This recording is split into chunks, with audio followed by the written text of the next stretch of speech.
Là, la capsule que j'enlève, elle a fait la Deuxième Guerre mondiale. Ah ouais. Franchement, je trouve que j'y vais doucement. Ah ouais, mais... Bonjour à tous, c'est Kevin et Victor. Bienvenue aujourd'hui pour un épisode un peu spécial et émotionnel pour nous, puisqu'on va ouvrir un petit morceau d'histoire. On va ouvrir la plus vieille bouteille de vin que Victor et moi avons jamais bu. Un Brand-Cantenac de 1928, une année exceptionnelle qui est plein d'anecdotes et qui est incroyablement intéressante. On espère que ça va être bon. On espère. Un vin qui a 96 ans, allons-y. On va voir. Magnifique bouteille. Là, vous allez pouvoir voir le niveau qui est quand même splendide après tant d'années. Regardez-moi la belle étiquette. Avec la petite mention, ce vin doit être décanté d'origine derrière. Fantastique. Là, la capsule que j'enlève, elle a fait la Deuxième Guerre mondiale. Ah ouais. J'avoue que ça c'est cool. Incroyable. Elle était dans une cave quand les Allemands sont arrivés. Ils ne l'ont pas bu. Et ils ne l'ont pas bu. Ouais, ça va être relativement difficile de retirer le bouchon, on va voir ce qu'on peut faire. Il est comment à ton avis le bouchon là? On dirait presque fossilisé quoi. Non, il est mou. Il est mou? Non, ça va aller. Il a l'air assez normal. Franchement, je trouve que j'y vais doucement. Ah ouais, mais... Waouh, il est magnifique.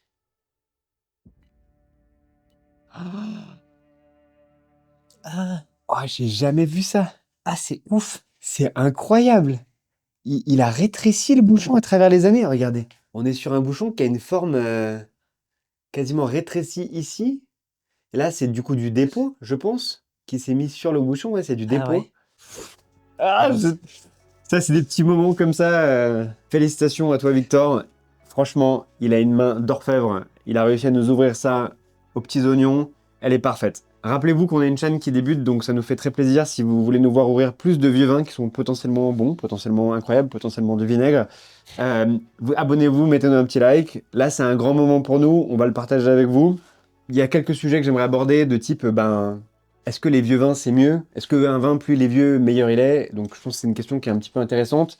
Globalement, non, plus un vin est vieux et plus il a de chances d'avoir mal tourné. Et la grande majorité des vins ne sont pas faits pour vieillir. Donc ça, c'est la première chose. Donc il y a beaucoup de vins qui sont faits pour être consommés tout de suite. Personnellement, ma passion, c'est les vieux vins. Donc j'adore les vieux vins. Moi Donc aussi. comment goûter un bon vieux vin? C'est qu'il faut avoir la bonne année. Donc un vin qui a été fait dans un millésime qui est très bon, qui a été fait pour vieillir. Donc qui vient d'une belle maison, qui a été conservé de la bonne manière. Donc la conservation, on peut le voir de plein de manières, la capsule, le bouchon, le niveau du vin, il y a plein de manières de voir ça. Aujourd'hui, on est sur une bouteille qui est incroyablement vieille, qui a 96 ans. Donc vous devez vous dire, est-ce que je peux le boire? Est-ce que j'ai un risque pour la santé? Le vin, c'est toujours bon, c'est incroyable, ça ne va jamais vous faire du mal, donc il n'y a pas de risque. Est-ce qu'il y a un risque qu'il soit mauvais? 100%. On l'a pas senti, on l'a pas goûté, on est un peu en stress, mais... Globalement, on est sur une bouteille qui a le potentiel d'être fantastique. C'est une bouteille de 1928. 1928, c'est un millésime incroyable, il y en a eu beaucoup à Bordeaux. Il y en a par exemple 1945, c'est un super millésime, 61, voilà, il y a plein de millésimes légendaires. 28, c'est un millésime qui en plus a une histoire que j'adore. La raison pour laquelle on arrive à trouver des vins dans un tel état parfait aujourd'hui, c'est parce que les vins de 1928 ont commencé à être commercialisés en 1929, qui est l'année de la grande crise financière mondiale. Aux États-Unis en 1929, les marchés américains perdent 91%. Donc c'est comme si le CAC 40 était à 700 points aujourd'hui, voilà, du jour au lendemain, en quelques semaines. Et du coup, personne n'avait les moyens de se payer du vin de Bordeaux, cher, surtout à l'export, et même en France, parce que ça a touché le monde entier. Du coup, les vins sont restés dans les caves des châteaux pendant des décennies, parce qu'ils n'ont pas pu être vendus, et il y a eu ensuite plein de mauvaises années. Donc ils essayaient de vendre un petit peu ce qu'ils pouvaient sur les vins plus jeunes, plutôt que de vendre des bonnes années à garder. Et on est sur une année qui a été exceptionnelle, mais qui pourtant a été très bien conservée, puisqu'elle a été conservée probablement pendant très très longtemps au château, avant d'être vendue sur le marché secondaire ou quasi secondaire, donc par le château à des privés qui ensuite l'ont vendue. C'est vrai que ça c'est très intéressant. C'est une bouteille que j'ai achetée aux enchères. Pour être très honnête, j'ai un peu cassé la tirelire, j'ai payé presque 500 € pour la bouteille. Tant que c'est ta tirelire. Mais c'est un tel petit morceau d'histoire que j'ai pas pu résister, et je voulais partager ce moment avec toi, Victor, et avec vous. Je suis prêt, on goûte. Bon bah merci déjà. Et on va voir hein. Ouais. Allez. T'as la pression un peu? Je l'ai ouvert, je vais nous servir. C'est ça, ouais. Je m'attends à beaucoup de dépôts, puisque plus le vin est vieux, plus il va avoir de dépôts, puisque c'est normal. Ok, on est sur une couleur qui... on est vraiment ocre, presque terre. Le vin est vraiment trouble, marron. On est vraiment sur une vieille bouteille. J'ai bu, alors moi Victor, pour te donner un petit contrepoint, j'ai bu des vins dans ces coloris-là, Ouais. pas dans ce niveau de trouble, mais qui étaient bons. Sur les très très vieux vins, on passe du tertiaire à l'ultra tertiaire. Les notes qu'on dit primaires, c'est les notes de fruits qui viennent directement Yes. du fruit, de la presse que tu as tout de suite. Les notes secondaires, c'est les notes d'élevage. Et les notes tertiaires, c'est les notes d'évolution. D'accord, bah, très clair. Victor, super explication. Voilà. C'est Pour génial. faire très simple. Et vous comprenez qu'on essaie de retarder le moment où on va devoir goûter le vin, parce que s'il est pas bon, bah, ça sera un petit Mais peu une déception. le Vega Sicilia 1956 était aussi un petit peu marron comme ça, trouble. Donc on va voir. Et était excellent. Et donc, excellent. On le sent? Allez, on y va. Il y a un petit côté quasiment chocolat. Mais il y a un côté chocolat fruits rouges, je sais pas comment dire. Enfin, Les chocolats qui ont des fruits dedans. ouais, Cerise, griotte, ouais. avec un petit peu de rondeur, chocolat et tout ça. Ah, c'est un bonnet, hein. C'est très différent, Mais mais on c'est n'a un pas, très bon nez. on n'a pas tellement le côté très tertiaire de champignons de sous-bois. Ça ressort pas plus que ça. J'ai un tout petit peu peur au nez parce qu'on a des notes un poil acides. Oui. Que ce soit peut-être trop déséquilibré et un peu trop Mais évolué. déjà, on n'a pas du vieux pruneau bien Ouais. costaud Le vin est pas mort. de vin mort. Là, on aura une expérience, quoi qu'il arrive. Ah, j'ai du tabac aussi. Si. En fait, il faut peut-être aussi qu'il respire un tout petit peu. Hein. C'est très étrange, mais j'ai du bâton de réglisse. Les vieux vins sont du coup des vins beaucoup plus fragiles. Ils ont moins de structure tannique pour les tenir, puis c'est des vins qui sont sensibles à n'importe quel facteur externe. Du coup, quand un vieux vin est ouvert, généralement, il faut pas le carafer. Donc là, contrairement à ce qui est dit derrière le vin, il est tellement vieux que je recommande de pas le carafer, sauf pour enlever le dépôt. Donc on peut carafer des vieux vins C'est ça. pour se débarrasser du dépôt, puisqu'il y a un processus à travers les années qui se passe dans le vieux vin, qui transforme les tanins et plein d'autres composés à l'intérieur du vin en dépôt, même si le vin est filtré à la base, donc il y aura toujours du dépôt. Mais le vin va aussi changer très très vite au contact avec l'air, puisque l'oxydation va choquer le vin et va révéler ses arômes, mais on va aussi raccourcir beaucoup sa durée de vie. Donc là, on va devoir Comme le tous boire les dans vins, les hein, 2-3 c'est juste que prochaines heures. là, voilà, ça va un petit peu plus vite. Allons-y. T'es prêt? Grand moment. C'est marrant. Bon. Pas incroyable. Peut-être aussi que c'est qu'on n'a pas l'habitude de ce style de vin qui était fait très différemment, sûrement à l'époque. Hein. On est quand même sur un vin qui probablement est un poil trop vieux. Ouais. On est loin du pic de maturité. Il y a des notes relativement acides qui remontent. C'est très beau quand même. Hein. Ouais, c'est bon. Il y Hein. a de la belle floralité. C'est des petites griottes. Une très, très belle acidité. Ça me rappelle quelques notes un petit peu qu'on avait sur le Brand-Cantenac 83. Tu te rappelles qu'on avait bu qu'il y avait cette note de griotte, tu te rappelles? Donc on a bu Brand-Cantenac en 83 qui avait cette note C'est de vrai. griotte. Et il y a un côté un peu lourd en milieu de bouche. Oui, plus dense. Et plus rond. Alors c'est peut-être le millésime qui devait avoir un poil de sucre résiduel peut-être. Ouais, moi, je pense que c'est plus sucré que ce qu'on a l'habitude de boire. Et un poil.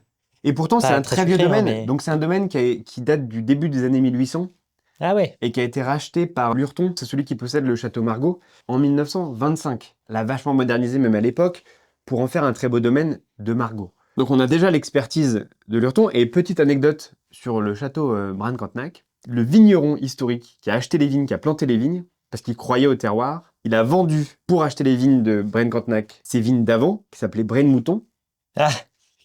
qui sont devenus Mouton Rothschild. ah oui. Et du coup, il a planté Brand-Cantenac à la place. Après, ça reste d'un très beau domaine, c'est un deuxième Oui, grand cru oui, oui. classé. Moi, j'aime Voilà. beaucoup ce qu'ils font, Brand-Cantenac. Et du coup, c'est très beau. Il y a un petit peu de tabac en bouche. J'ai presque des notes viande, un petit peu. Il y a un côté un peu sauce soja aussi. Dans les très très vieux vins, il y a un moment a priori un peu parfait où en fait ça touche toutes les zones de la bouche et ça fait ce goût umami en fait qui est très proche de la sauce soja. Donc il y a effectivement ce côté sauce soja. Je peux pas noter le vin. En toute honnêteté, Victor, je ne peux pas noter le vin Non, parce que c'est pas du tout ça qu'on boit d'habitude. parce que c'est tellement différent. Ouais, Est-ce que je vais le boire? Oui. ouais. Est-ce que je vais l'apprécier? Ouais. Oui. C'est un Non, beau c'est vin. bon, hein. Et ça mérite un accord. Donc je t'ai préparé Ouais, un c'est petit clair. quelque chose après. Oh, Donc les vieux vins, encore une fois, si vous voulez accorder un vieux Bordeaux par exemple, même un vieux vin de Bourgogne, vu que les notes sont plus tertiaires, ça peut être intéressant de mettre souvent des champignons avec. Donc on va avoir des cèpes et de la truffe. Donc j'ai fait un petit truc pour toi spécial. Écoute, c'est magnifique. C'est un superbe c'est vin. un beau vin. Très beau morceau Franchement, d'histoire. si vous avez l'occasion d'ouvrir des vieux vins, c'est toujours un beau moment. On l'a vécu sur le Vega Sicilia, là je le revis encore. C'est pas waouh parce que il y a beaucoup de choses. C'est assez subtil finalement. Mais c'est encore... Il y a une histoire encore à raconter. Ouais. C'est un vin... Ah, c'est pas du tout un vin mort. C'est pas du Et tout un vin mort. Et ça fait plaisir. On est vraiment juste au-delà du tertiaire. On n'est même plus sur les aromatiques qu'on connaît. Donc moi, pour moi, c'est une nouvelle boisson que je découvre. Ouais, c'est vrai. C'est ça, en fait. C'est C'est une très nouvelle différent. boisson. L'histoire qui est racontée dans la bouche après, c'est très beau. C'est un beau tableau, quoi. On s'ennuie pas avec un vin comme ça. Ah bah là, ouais, ça, tu peux boire ça toute la soirée. T'as une attaque, milieu de bouche, finale qui est assez différente. D'ailleurs, je dirais pas que c'est un vin qui est très équilibré du coup. Non. Mais au moins, voilà, on s'ennuie pas. C'est assez intéressant. Entre le 83 et le 1928, donc ils sont séparés par 55 ans. Il y a quand même un profil relativement similaire sur les deux vins qu'on a goûtés. Puisqu'il y avait ce côté très étrange en Bordeaux, de griotte, que j'avais trouvé quasiment nulle part en Bordeaux avant. Et puis cette acidité plus saillante. Et qui tient le vin. Je pense que la raison pour laquelle le vin aujourd'hui il est en vie, c'est parce que l'acidité l'a aussi conservé. Hein. Ça joue un énorme rôle. L'acidité, pour certains vins, il y a le sucre, les tanins. Ça aide à conserver le vin. C'est ça qui est impressionnant, c'est qu'il y a encore de la matière dans le vin pour aller avec une pièce de bœuf. On peut peut-être le raconter, mais très rapidement. Quand on a bu le Vega Sicilia et qu'on a bu le bain en Saubrion, 89, sur le coup, on s'est dit, wow, le bain en Saubrion, vraiment, c'est génial, 100 sur 100, machin. Et avec le repas, après, quand on a bu le Vega Sicilia, juste avec une viande rouge, petite côte de bœuf, mais rien de... Et c'était stratosphérique. Ouais, c'était génial. Et je pense qu'on va les accords mévins peuvent jouer énormément. On va avoir la même expérience. On est sur un filet de bœuf aujourd'hui. Avec des champignons, ça va être, je pense, exactement la même expérience. J'ai hâte. On va pas vous garder plus longtemps parce qu'on n'a qu'une seule bouteille à vous faire découvrir, mais on espère que vous avez pu partager notre passion pour ce moment et notre anticipation du moment, parce que franchement, ça fait un petit moment qu'on y pense. On vous remercie d'avoir passé ce temps avec nous. C'est un vrai plaisir. Victor et moi, on va aller boire la bouteille. On vous fera un petit short en fin de soirée pour vous dire comment c'était, puis pour vous montrer l'accord mévin. Et on a hâte de vous voir, donc dans 2 semaines pour la prochaine vidéo. Rappelez-vous, si vous vous abonnez, ça nous aide. Si vous mettez un petit like, ça nous aide. Et si vous envoyez ça à vos amis, ça nous aide aussi. Un vin qui a 96 ans, ça se boit pas tous les jours. À bientôt. À la prochaine.